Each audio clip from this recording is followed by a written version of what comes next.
Depuis qu'il est monté sur le trône de France en 1461, Louis XI n'a cessé de voir son royaume menacé de toutes parts. Contre les Anglais, eux-mêmes déchirés par la guerre des Deux Roses, la lutte peut paraître terminée. Mais aucun traité n'a réglé la querelle toujours prête à renaître. Et Édouard IV, sacré publiquement à Westminster, se dit, comme ses prédécesseurs, roi de France et d'Angleterre. Là, pourtant, n'est pas le seul danger que Louis XI ait à craindre. Les princes qui possèdent les grands fiefs de la couronne, particulièrement les ducs de Bourgogne et de Bretagne, gouvernent leurs États en seigneurs absolus et ne se font aucun scrupule de lever l'étendard contre leur suzerain, le roi de France. Bretagne et Bourgogne tiennent le domaine royal entre les pinces d'une tenaille. Et si quelque jour la crainte se réalisait d'une offensive venue d'outre-Manche, le danger ne serait-il pas de voir cette offensive appuyée par toute la puissance de l'État bourguignon?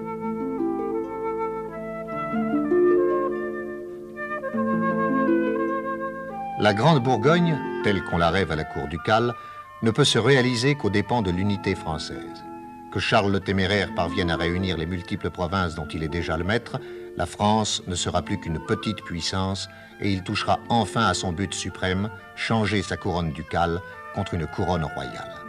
Pour parvenir à ses fins et s'attaquer au roi de France, tous les prétextes lui sont bons et le moindre d'entre eux n'est certainement pas la possession de la riche province de Croix dont l'héritière est la jeune comtesse Isabelle. Le comté de Croix dépend directement du duc de Bourgogne et s'il est un point sur lequel la jurisprudence féodale est catégorique, c'est bien celui qui permet à un seigneur de disposer de la main d'une femme, sa vassale, empêchant ainsi son héritage de tomber sous la dépendance d'un ennemi. Celle du roi de France, par exemple. Et Louis XI a l'esprit assez tortueux pour soutenir, non sans quelques raisons, que le droit de disposer de la main d'Isabelle n'appartient qu'à lui-même, puisqu'à l'origine, le duc lui rendait hommage. Par sa situation entre les frontières de Bourgogne et de Flandre, le comté de Croix est un point stratégique de la plus grande importance. Sous la dépendance du duc, c'est le renforcement de sa puissance. Sous la dépendance du roi, c'est un danger au cœur même de l'État bourguignon. C'est en 1468, alors que plus que jamais la haine divise les deux princes, que débute cette histoire. Pourtant, tout commence à plus de 200 lieues du royaume de France, sur cette terre d'Écosse où des clans rivaux se livraient à des luttes sans merci.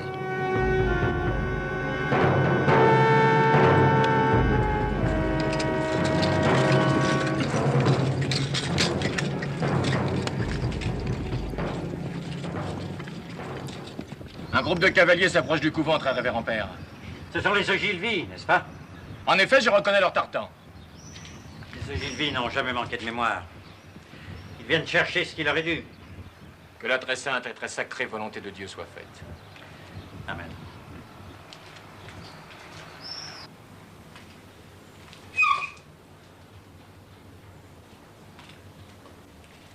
Quentin, je vous ai donné l'ordre de vous présenter à la chapelle à 8 heures pour la cérémonie.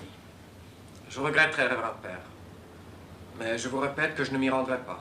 Vous refusez d'obéir? Je refuse de me faire tondre. Trop tard. Mais comprenez-moi, très révérend père. J'aime la chasse, les armes, les chevaux. Je n'ai pas la vocation d'être moine.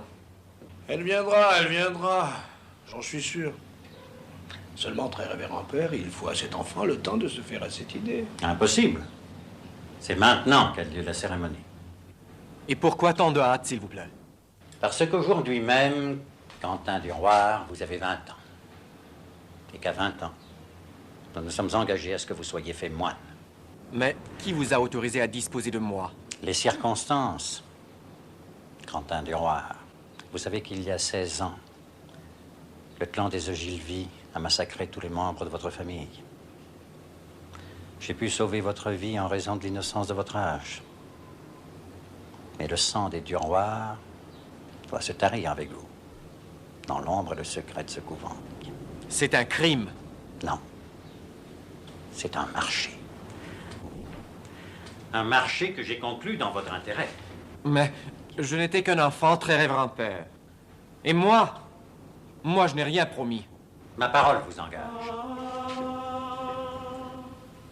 Vouloir faire un prêtre par la force, c'est insulter Dieu. Mon père, il ne sait pas ce qu'il dit. Dans 10 minutes au plus, il sera dans la chapelle. Non. Vous n'avez pas le choix, Quentin de Roir. Les Ogilvy sont venus vérifier la bonne exécution du contrat. Et si je refuse d'être ordonné? Dieu est votre âme, du roi. Ils vous tueront.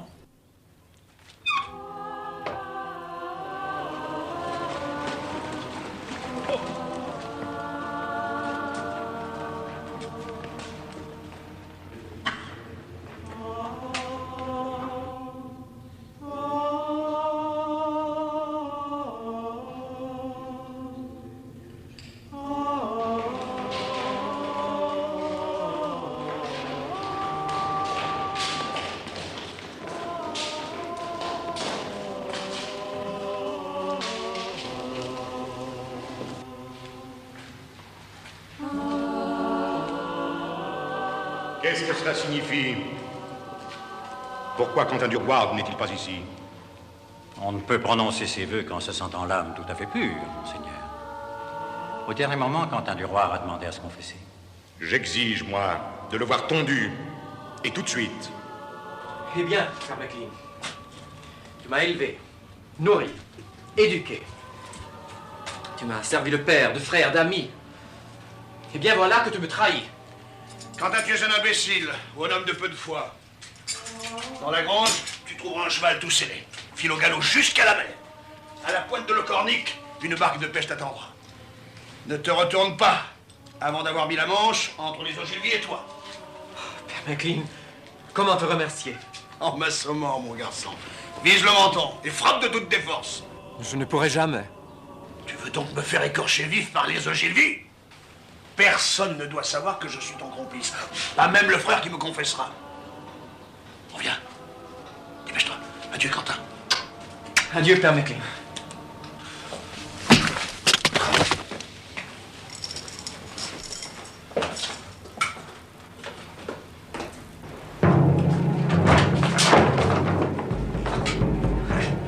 Le lâche. Il l'a assommé pour prendre la fuite. Occupez-vous de lui.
Être loin maintenant.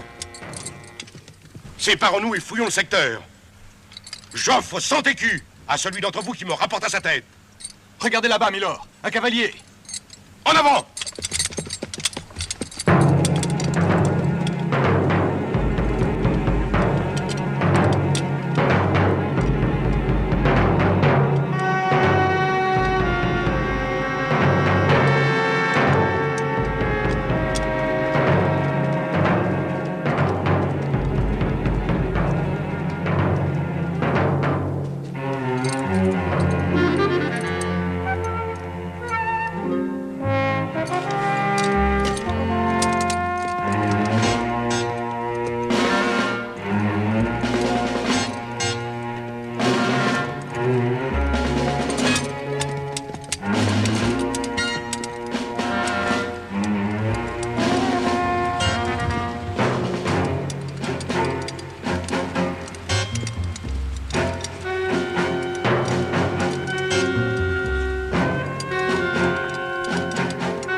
Il nous a bien eu, Milord. Jamais personne ne doit connaître cette histoire. Si l'un d'entre vous parle, je lui coupe la langue.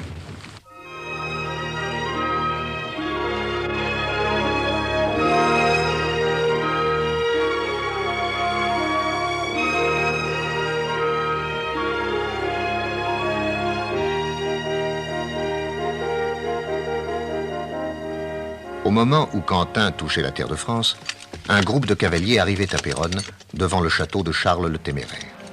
Aucun d'eux ne connaissait Quentin d'Ourward.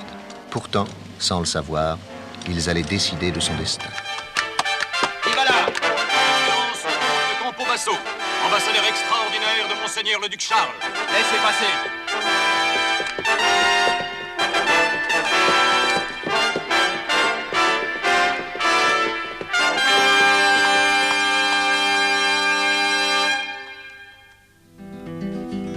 Le printemps fait fleurir les cœurs des damoiseaux. L'amour est la plus jolie fleur des tourtereaux. Savez-vous, mamie, jouvencelle, qui le hasard guidera vers vous de son aile un peu plus tard. Savez-vous, mamie, jouvencelle, qui le hasard guidera vers vous de son aile un peu plus tard. Un chevalier fier, brave et beau, qui déjà chante votre nom à tous échos. Savez-vous, mamie, jouvencelle. Aimez-vous les chansons d'amour, comtesse Isabelle? Elle les adore, monseigneur. Elle a le cœur aussi sensible que moi. Comtesse Ameline, j'aimerais pour une fois que votre nièce réponde autrement que par votre bouche. Parlez sans crainte, mon enfant. Ma tante a raison, monseigneur. J'aime la musique. Elle me porte à rêver. C'est bien, c'est bon le rêve. Mais pour vous, le moment est venu de dire adieu aux chimères et de faire votre entrée dans la vie. Me comprenez-vous, madame? Je ne saurais dire, monseigneur. Que vous disais-je, monseigneur? Quand je ne réponds pas pour elle, cette petite est toute perdue. À la mort de votre père, le comte de Croix, je vous ai pris sous ma protection. Mais aujourd'hui, mon devoir de suzerain m'impose d'assurer votre avenir. Qu'il me soit permis, monseigneur, de vous remercier de toutes les bontés que vous avez eues pour nous. Plus tard, mon enfant, plus tard. Nous allons d'abord recevoir le comte de Campo Basso, que j'ai tout exprès fait revenir de son ambassade d'Allemagne. Connaissez-vous le comte? Non, monseigneur. C'est un ami fidèle et un cœur généreux. Je vous l'ai choisi pour époux. Le comte de Campo Basso.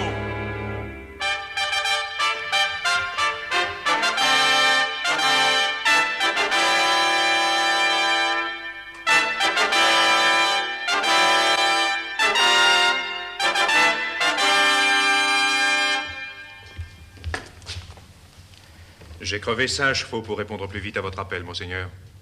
Je suis tout à vos ordres. Ils sont les plus doux et les plus agréables qu'on puisse recevoir, comte. Tout d'abord, je vous donne instruction de conquérir le cœur de celle qui bientôt sera votre femme, la comtesse Isabelle de Croix.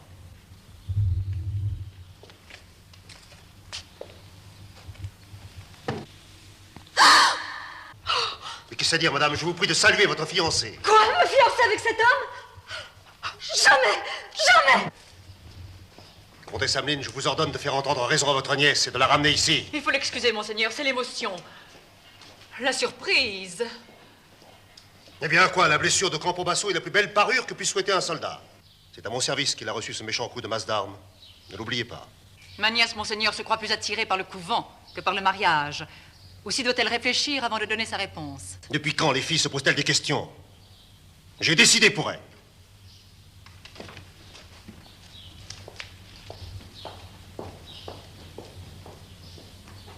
Ce mariage se fera.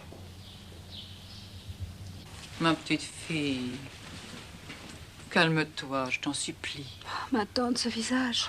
Je sais, mais le comte a sans doute d'autres qualités. Peu m'importe. C'est un homme très occupé.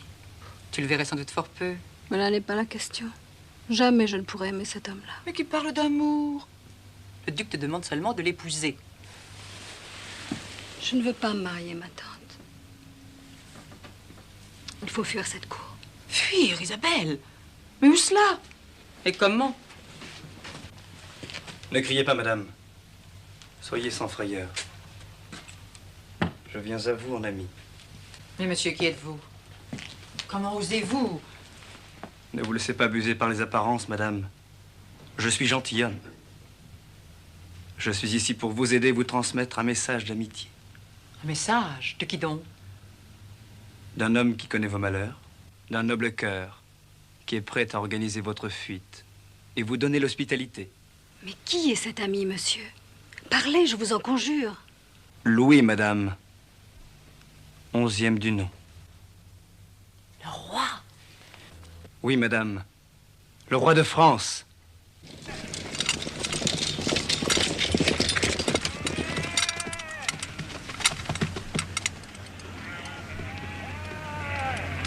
Nous poursuivons 2 femmes, accompagnées d'un cavalier.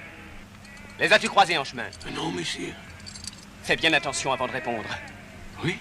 Un seul mensonge, un seul oubli, et nous embranchons tous tes moutons. J'ai vu personne, messieurs. Ah, c'est bon, carte-toi!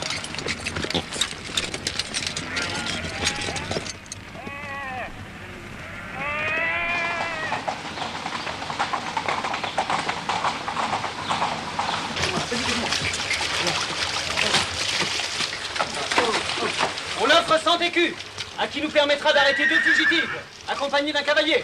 Elles sont passées il y a plus d'1 heure, messire. Quelle direction ont-elles prise? La route de France. Venez, vous autres.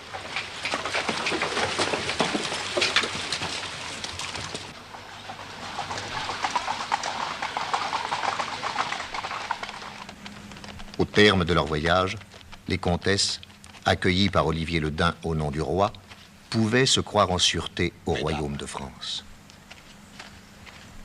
Sa Majesté vous verra plus tard. Oh, les femmes, les femmes, les femmes! Jamais on ne devrait se fier aux femmes. Il suffit d'un sourire, d'un ruban, d'un bouquet pour qu'elles vous trahissent. Le sort de la Bourgogne risque d'être changé parce que Camp-Aubasse n'a pas su plaire à une donzelle. Vous vous abusez peut-être, monseigneur. C'est sans doute une escapade. À tout hasard, j'ai fait fouiller tous les couvents de la région. Quand on veut prendre le voile crève-cœur, on a besoin du secours d'un prêtre, mais de celui d'un troubadour, jamais! La disparition de ce baladin est peut-être une coïncidence. Y croyez-vous, franchement? Je m'interroge, monseigneur. Je peux croire à la légèreté, à l'étourderie, à l'inconséquence, mais pas à la trahison des comtesses de Croix. Peu m'importe leurs sentiments ou les raisons de leur fuite. Ce qui compte, ce sont leurs biens, leurs terres, leurs forteresses. Nous vivons une époque dangereuse, crève-cœur. Tout ce qui m'échappe affaiblit mon autorité et fortifie celle de mes ennemis. Ramenez-moi ces femmes et je les punirai de façon exemplaire. Bien, monseigneur. J'ai subi ce matin un affront qui fait déjà de moi la risée de la cour. Mais c'est vrai, je ne suis pas le seul qui est à se plaindre des comtesses de Croix. Je supplie votre grâce de m'accorder une faveur. Laquelle? Celle de me venger. La justice est le privilège des princes, Campobasso. Et s'il plaît à Dieu qu'elle soit rendue, elle ne le sera que par moi. Si la colère gronde à la cour de Bourgogne, la méfiance règne au royaume de France. Tristan l'Hermite, grand prévôt du roi, se livre à son jeu favori, la chasse à l'homme. Fouillez partout. Visitez tous les buissons. Le gibier est un bohémien soupçonné d'espionnage.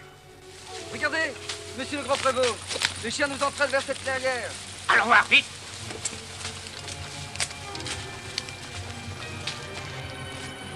Qu'est donc cet homme? Il est ivre?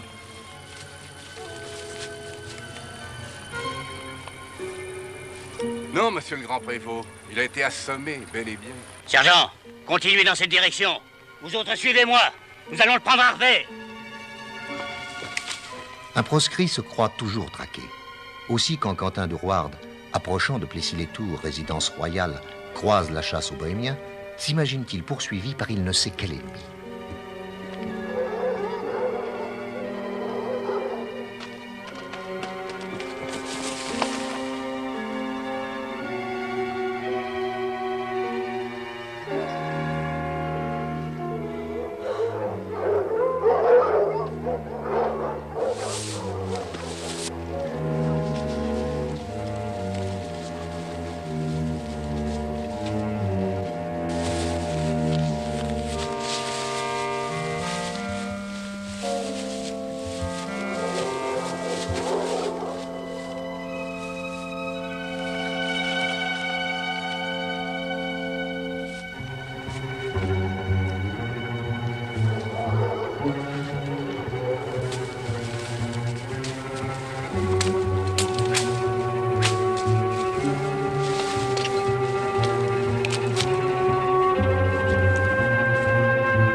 Ouais. Les chiens vont nous le rabattre. Il n'a qu'à l'attendre ici bien tranquillement.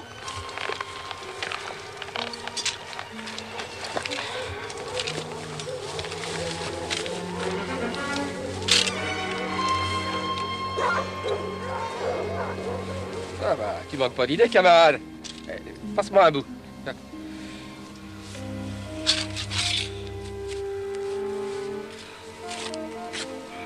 Qu'est-ce que c'est que ça?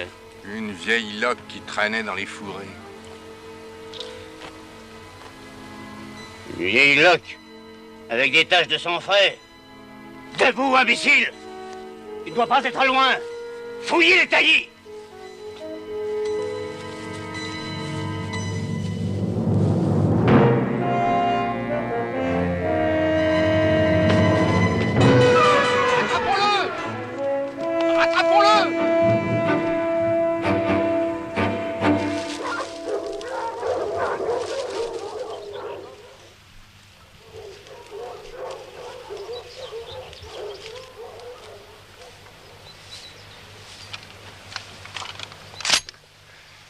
J'aurais bien aimé assister à la curée. Détail. J'ai donné des ordres pour que les chiens ne le déchirent pas trop.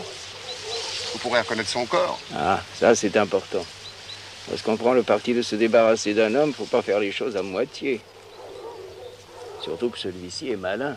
Moins que je le pensais, sire. En fixant rendez-vous au Bohémien dans le sous-bois, je n'avais qu'une crainte, c'est qu'il éventa le piège. Eh bien non. Écoutez, il est tombé dans nos filets. C'est se donner beaucoup de mal pour un gredin d'espion. La corde eût été plus rapide. Et moins discrète, tandis que là, braconnage, flagrant délit, interpellation, fuite, sommation, fatalité. Nous ferons dire une messe pour lui demain matin. Une messe de plus.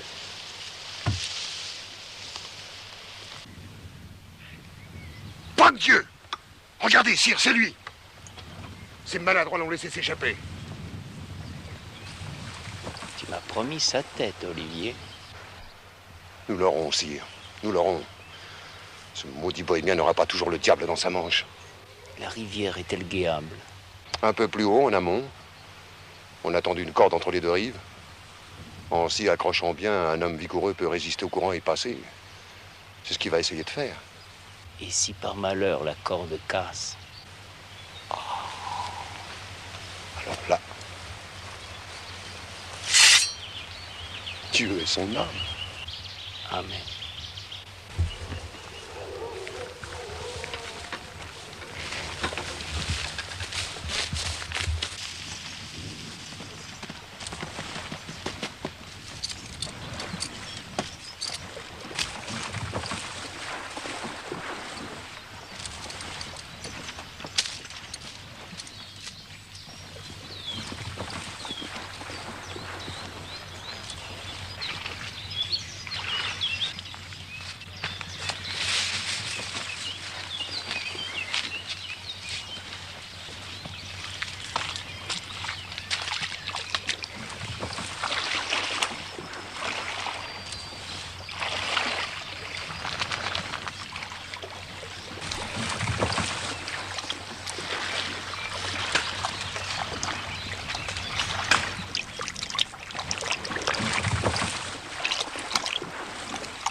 Regardez votre cheval, il est tout mouillé. Le bohémien. On aura essayé de lui faire traverser la rivière. Et le courant les aura renversés. C'est bizarre. Les chiens nous tiraient vers l'amont. Parce que ils avaient flairé un lièvre. Ou un sanglier. T'as déjà vu des noyés remonter le courant? Il nous faut retrouver le corps et c'est en aval qu'on le trouvera. Allez, en avant.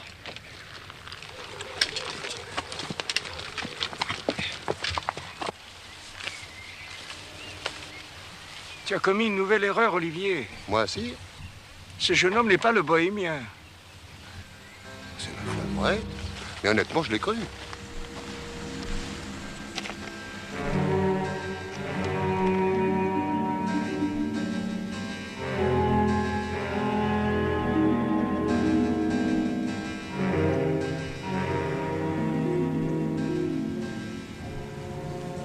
Va vite, sors-le de l'eau.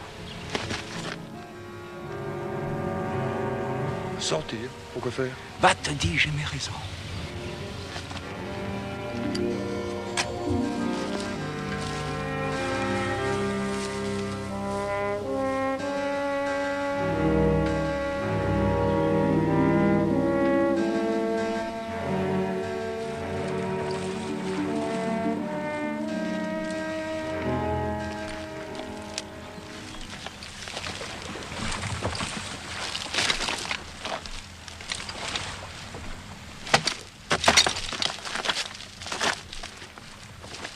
Jeune homme, je vais vous renvoyer d'où je vous ai sorti. Après m'y avoir jeté.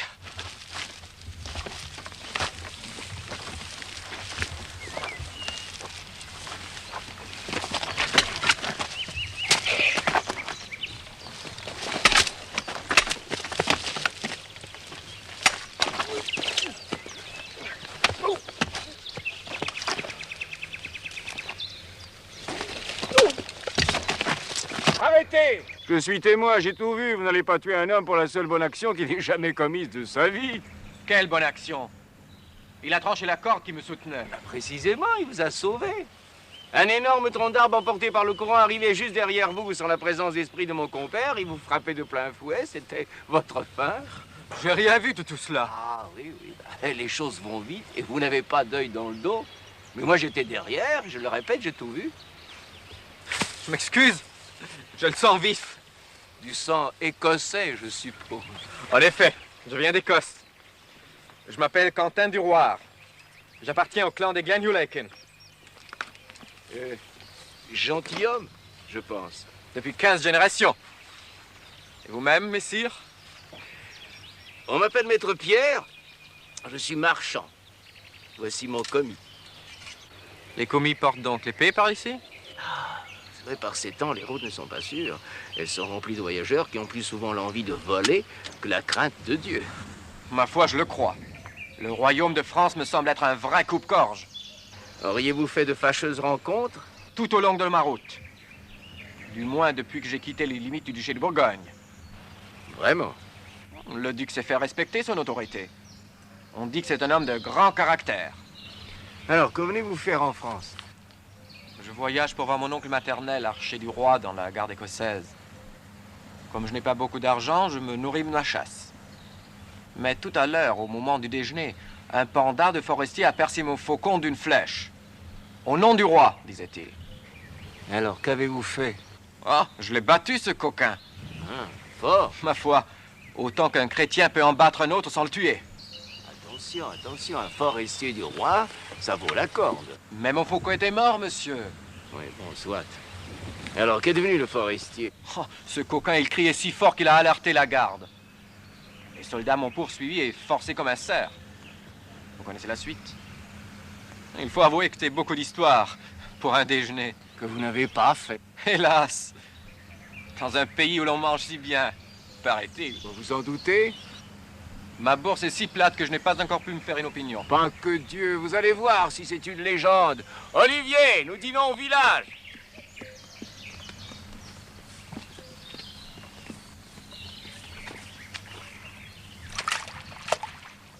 Regardez, il est là-bas avec ses deux hommes. Ah, les chiens ne s'étaient pas trompés. Traversons la rivière.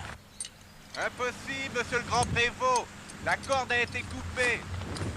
Où y a-t-il un autre guet? Oh, à une lieue d'ici. Le temps de faire le tour, il sera déjà loin. Qu'importe.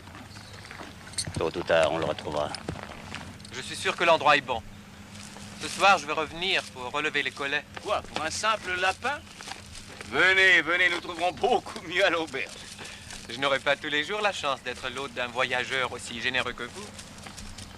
Je dois prévoir l'avenir. Oui, en attendant, marchez près de moi. Pourquoi? Nous sommes près de la cour, jeune homme. Voici les tours du château de Plessis. On ne marche pas dans cette région comme dans votre pays de Bruyères. Mais quelle différence? Chaque pouce de terrain est garni de trappes et de pièges. Il y a un peu partout des fosses assez profondes pour vous ensevelir à jamais. Des fosses? Oui, avec au fond, des pointes de fer longues comme la main. Mais pourquoi faire? Pour transpercer les pieds des indiscrets. Si j'étais roi de France, Je ne me donnerais pas cette peine. Ah oui? Et que feriez-vous? Si j'étais roi? Oui. Tout d'abord, je gouvernerais si bien que tout le monde m'aimerait et me respecterait. Joli rêve. J'abattrais les enceintes et je ferais combler les fosses et les trappes. Et pour faire quoi?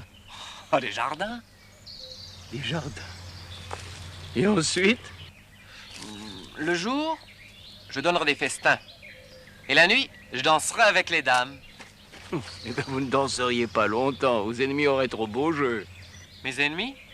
Mais pourquoi en aurais-je? Chacun a les ennemis qu'il mérite. Si les rois étaient plus gracieux et pendaient moins les gens, on l'aimerait davantage. Écossais, véritable Écossais. De l'orgueil, des rêves et pas un sol de jugeote. Je juge à ma façon.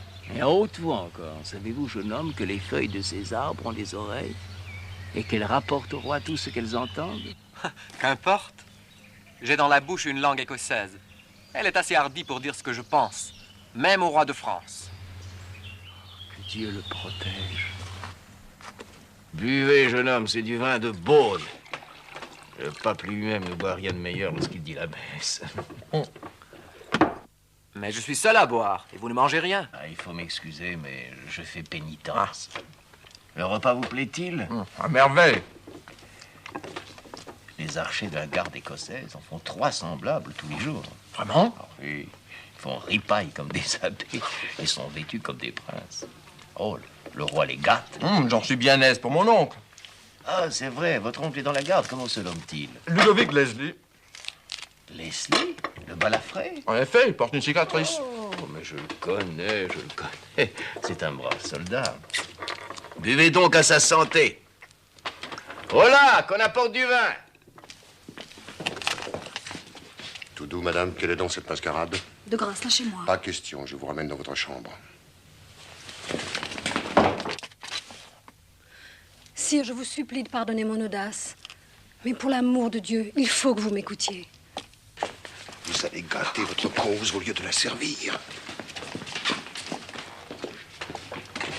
Qui est cette jeune fille? Une pauvre folle, monsieur, que ma femme a eu la faiblesse de garder par charité. Les exploits de Jeanne d'Arc m'ont tourné la tête. Et t'imagines voir le roi partout. Veille à ce qu'on nous laisse tranquille. Je vais demander du vin. Tout de suite, maître Pierre. Voilà. Buvez donc, jeune homme. Et revenons à votre oncle. Je ne l'ai pas vu depuis des années. Mais comme il est mon seul parent, j'attends de lui aide, conseil, soutien. Savez-vous où je puis le trouver? Il appartient à une compagnie où la discipline est sévère et ceux qui la composent sortent rarement du château. Dans ce cas, je n'ai qu'à m'y rendre. Je l'y trouverai bien. Pas que Dieu, ne faites pas cela. On pourrait vous prendre pour un espion. Moi? Eh oui, vous. Mais n'ayez crainte, je ferai prévenir votre oncle. Et c'est bien le diable s'il ne parvient pas à vous faire engager. Ah, pas si vite. J'ai eu l'idée de servir le roi de France, c'est vrai. Mais la fantaisie m'en est passée. Comment cela? Malgré les beaux habits et la bonne paye, je préfère le chant de l'alouette au cri des souris. Je suis trop jeune pour m'enfermer dans cette prison. Les 300 gentilshommes de votre pays montent la garde sur ces remparts et ne se plaignent jamais. La vue qu'ils ont des tours leur en ôte peut-être l'envie. En chemin, j'ai pu voir quelle sorte de gland pendait aux chaînes de ce pays. Mais les pendus servent d'exemple et d'épouvantail pour effrayer les coquins. Devant chaque cadavre, l'honnête homme sait que la France compte un brigand de moins. Une telle justice rassure. Moi, elle m'inquiète, figurez-vous. Prenez garde, jeune homme. Vous critiquez bien sévèrement le souverain d'un pays dans lequel vous venez tout juste d'arriver. Un bon conseil, quittez-le, ce pays. Avec vos folles idées, il ne pourrait que vous y arriver malheur. Ce n'est pas la vue d'une corde qui me ferait changer d'avis. Alors apprenez à vous taire. Tenez cette médaille. C'est celle de Saint-Julien. Rendez-lui grâce tous les jours. Vous lui devez déjà beaucoup.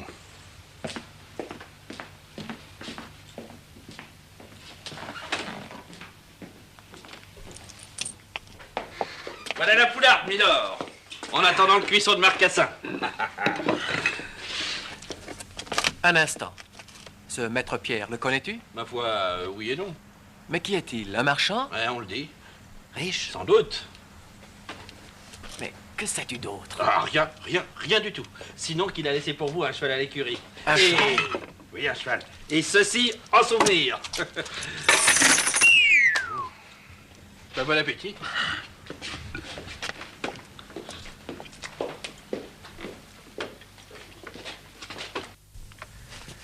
As-tu pu avoir des nouvelles de ce bohémien? Ah, hélas, non, sire. Tristan et ses hommes ont laissé s'envoler l'oiseau. Ah, les imbéciles.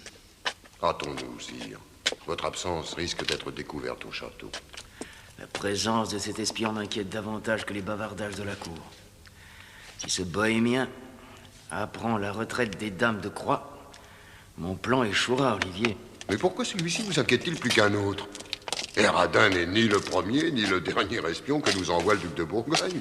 C'est vrai, mais celui-ci est marqué par la chance, Olivier. C'est un signe que je n'aime pas. Un espion démasqué finit toujours au bout d'une corde. Soit, mais suppose que celui-ci possède un talisman qui le protège. Allons donc.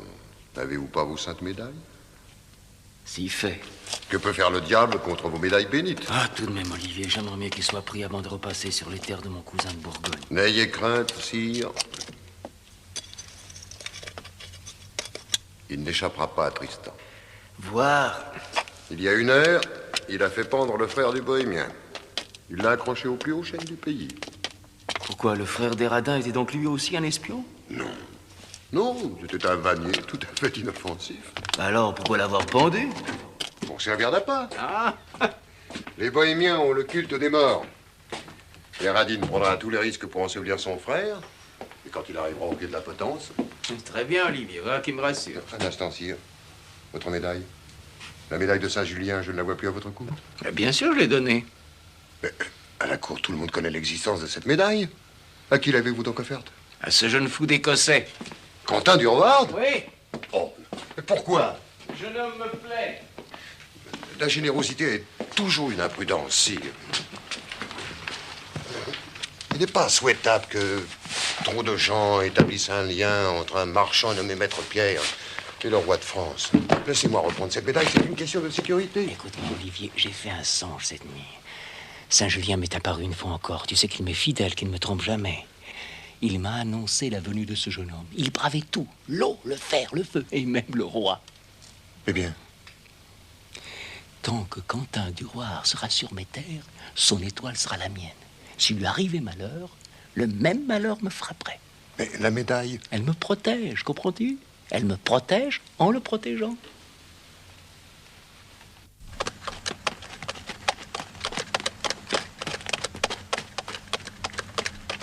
Voilà l'animal, milord.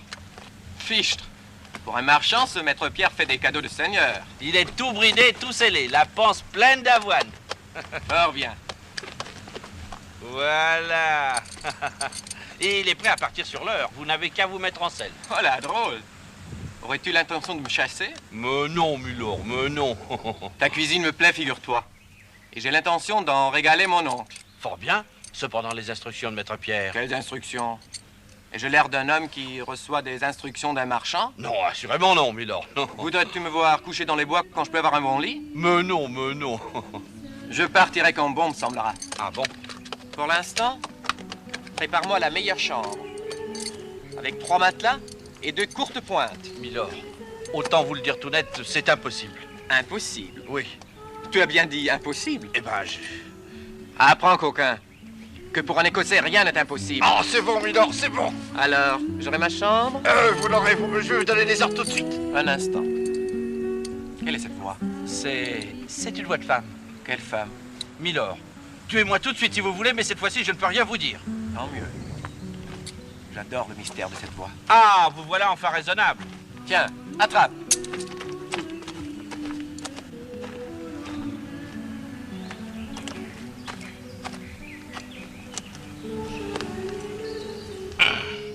Mais elles ne sont pas fausses. J'ai jamais vu un Écossais comme ça.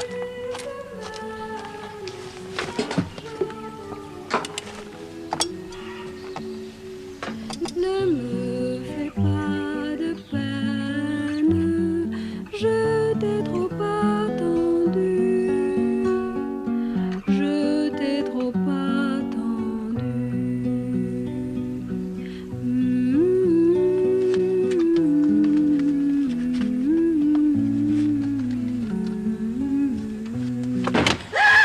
criez pas. Mais monsieur, je ne vous connais pas. Ne dites pas ça, vous m'avez appelé. Moi? Vous chantez une chanson d'amour. Et alors? J'arrive d'Écosse exprès pour que vous m'aimiez. Taisez-vous! Votre nom. On vient, partez. Votre nom d'abord. Vous ne le saurez pas. Isabelle! Isabelle, ouvrez! J'arrive, ma tante.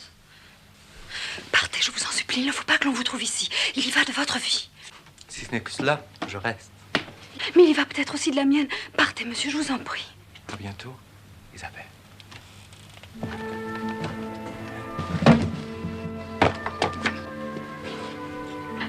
C'est curieux, j'ai cru entendre une voix d'homme. Croyez, ma tante? Peut-être était-ce ma tourterelle. Votre tourterelle. Apprenez, chère petite, que lorsqu'une tourterelle a une voix d'homme, c'est un tourtereau.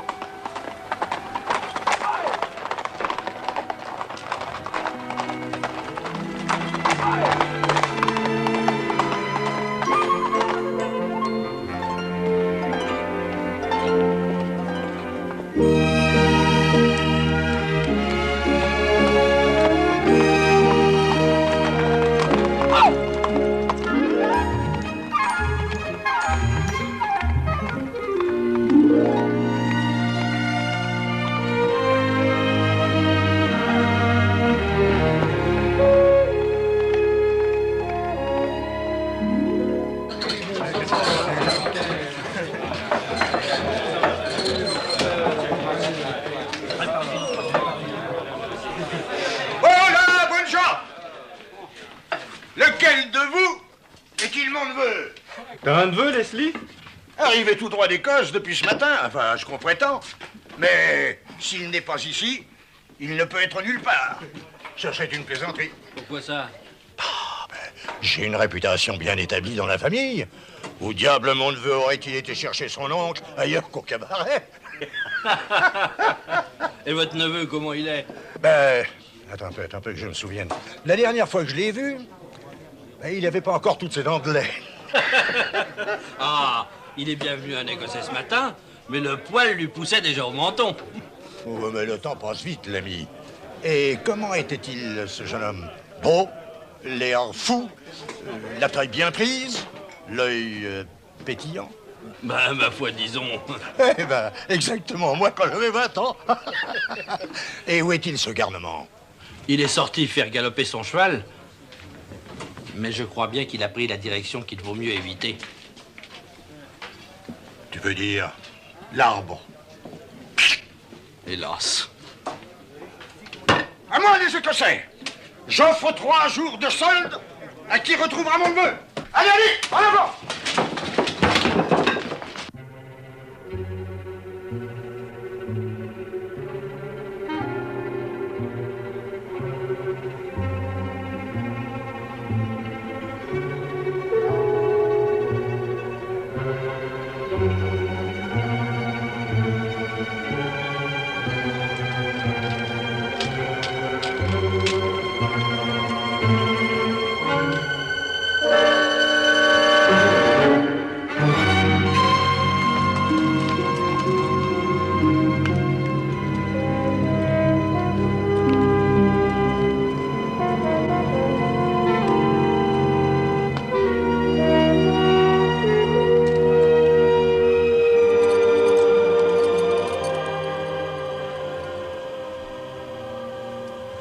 Mon Dieu, je vous demande d'avoir pitié de cette âme qui vient de monter auprès de vous.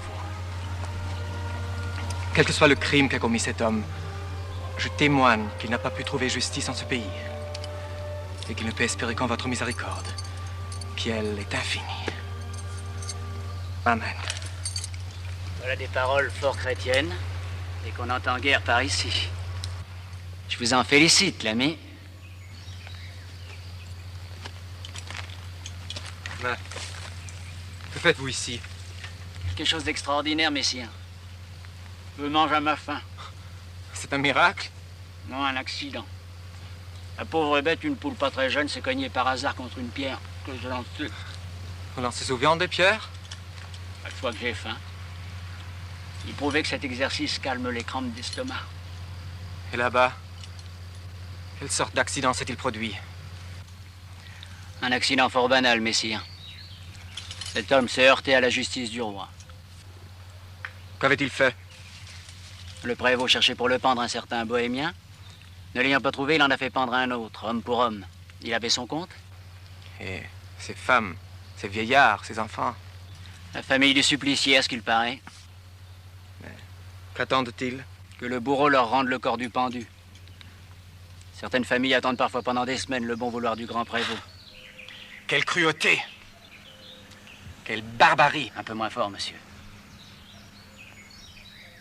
Votre costume et vos paroles prouvent que vous venez de loin.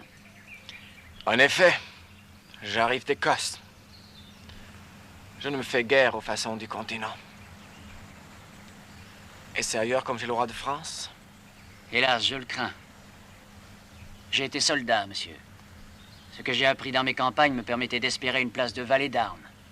Mais le sens de l'honneur et un reste de religion font que je ne sais à qui louer mes services. Tout ce que je vois autour de moi me donne envie d'aller ailleurs. Et dès que je suis ailleurs, je fuis pour aller autre part. Si vous me dites où je puis m'engager, je vous en saurai gré. Eh bien, chez le duc de Bourgogne. Il paraît que c'est un grand seigneur. Pour un rien, ces hommes risquent d'avoir les os brisés. C'est un tyran, coléreux et brutal. Alors, engagez-vous au service de Guillaume de la Marque? Oui, un pillard qui n'hésite pas à égorger les pèlerins. On le surnomme le sanglier des Ardennes. Quant au roi Louis... Chut! Un peu moins fort, monsieur. Nous sommes en France, n'oubliez pas. Un ladre qui ne règne que par la corde et l'intrigue. Fâcheux bilan, en vérité. Voilà pourquoi je suis sans solde et réduit à lancer des pierres contre les poules. Il est temps de prouver à Dieu que sur cette terre, tous les hommes n'ont pas encore oublié la parole du Christ. Qu'allez-vous faire? La charité. D'abord, détacher le corps de ce malheureux et le rendre à sa famille. Vous n'y pensez pas? Si fait. Mais la loi l'interdit. Le cœur l'ordonne. Si l'on vous prend, vous serez pendu à votre tour. Si c'est ici la seule façon de mourir avec honneur, ma foi, tant pis, je prends le risque. Pour un pendu? Pour mon blason. Arrêtez! Attendez-moi!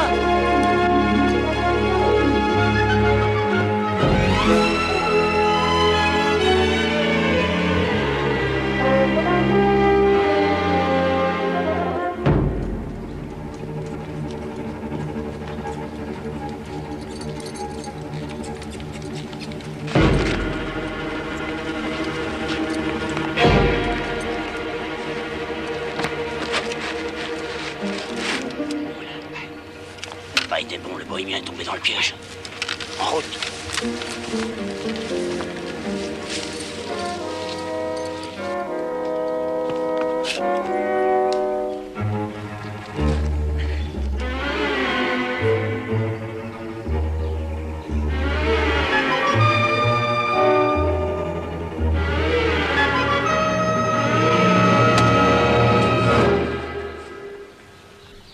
Maintenant, c'est vous qui serez pendu.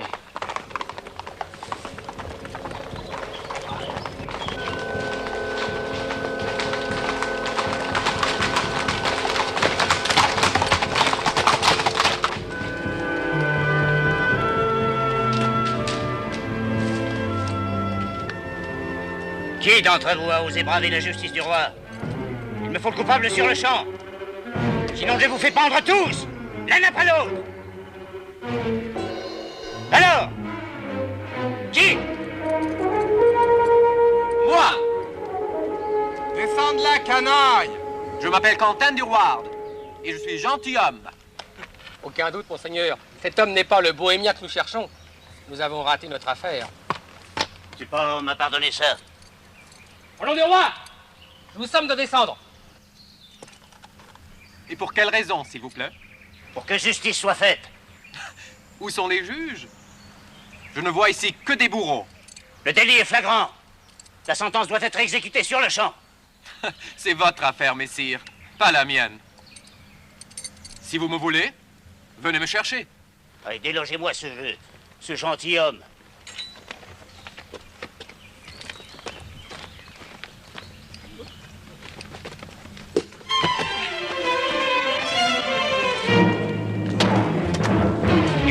Allez-y.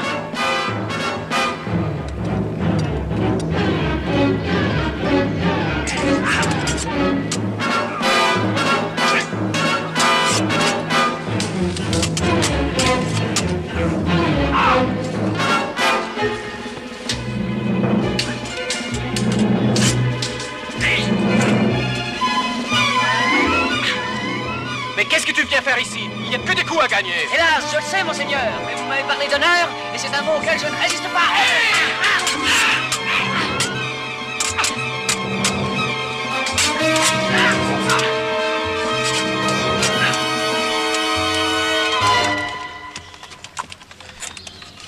Puisqu'ils se sont battus côte à côte, se balanceront ensemble à la même branche. Allez, qu'on en finisse.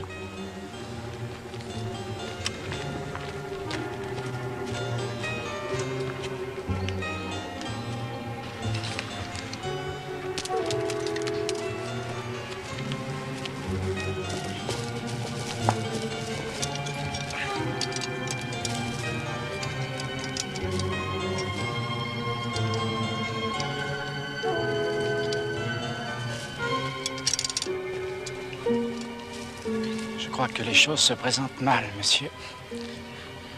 Quoi qu'il arrive, merci pour tout ce que tu m'as fait. C'est un honneur pour moi que d'être pendu à côté d'un homme tel que vous. J'ai pu apprécier ton courage.